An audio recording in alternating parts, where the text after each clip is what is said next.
లేకపోయినా మా గ్రామ వాస్తవ్యులు ముఖ్యంగా నాకు ఎస్పెషల్లీ నాకేం అనుబంధం అంటే 2001లో నా మిత్రుడు మధ్యలక్ష్మి గారు సర్పంచ్గా పోటీ చేసిన సందర్భంలో ఆ రోజు మేము ఈ గ్రామానికి విచ్చేసి 2001లో సార్ ఫ్యామిలీ మెంబర్స్ అందరు ఓట్స్ కూడా నెల్లికుదురులో ఉన్నాయి.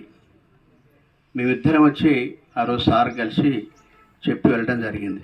తప్పకుండా మీరు రావాలి సార్, వచ్చి మీరు మాకు ఓటు చేయాలి, ఎందుకంటే మీ ఫ్యామిలీ మొదటికెళ్ళి కాంగ్రెస్ కుటుంబం అని చెప్పిన సందర్భంలో వారు మాకు ఇచ్చిన మాట మేరకు అందరికందరూ కుటుంబ సభ్యులు అందరూ కూడా వచ్చి ఎంతమందికి అయితే ఓట్స్ ఉన్నాయో అందరూ వచ్చి మాకు ఎలక్షన్లో పాల్గొని మాకు అఖండమైన మెజార్టీ వచ్చే విధంగా కృషి చేసిన వారిలో సార్ కుటుంబం సార్ కూడా ఒకరని చెప్పి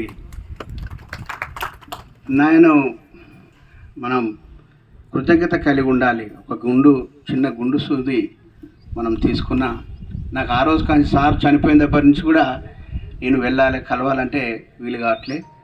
ఇవాళ లాస్ట్ డే అని తెలిసిన సందర్భంలో ఖచ్చితంగా ఇంటికాడ ఉంటే మనం పోట్లేమని ఒక మనసు బాధ కలుగుతూ ఉన్నది.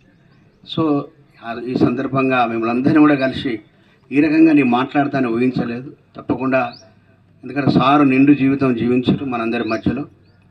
వారికి దేవుడు మంచి ఆత్మశాంతిని కలగజేయాలి, వారి కుటుంబ సభ్యులకు ఓదార్పును కలగజేయాలని చెప్పి తెలియజేసుకుంటూ మీ అందరు కూడా నేను ఊరికి ఆలోచన చేస్తుంది ఊరికే సార్ కంబాలపల్లి ఎందుకున్నాడు, వరంగల్లో ఉండాలి, మహబూబాద్లో ఉండాలి, లేకుంటే నెల్లికూరులో ఉండాలి. ఇప్పటిదాకా ఒక మిత్రులు చెప్పుకుంటూ అంటే ఈ గ్రామ ప్రజలు అంతగా అతను లవ్ చేశారు, అంతగా గౌరవించరు, ప్రేమించరు కాబట్టి ఈ గ్రామంలో స్థిరపడ్డగా అని చెప్పి ఆలోచన చేస్తూ ఉన్నాం.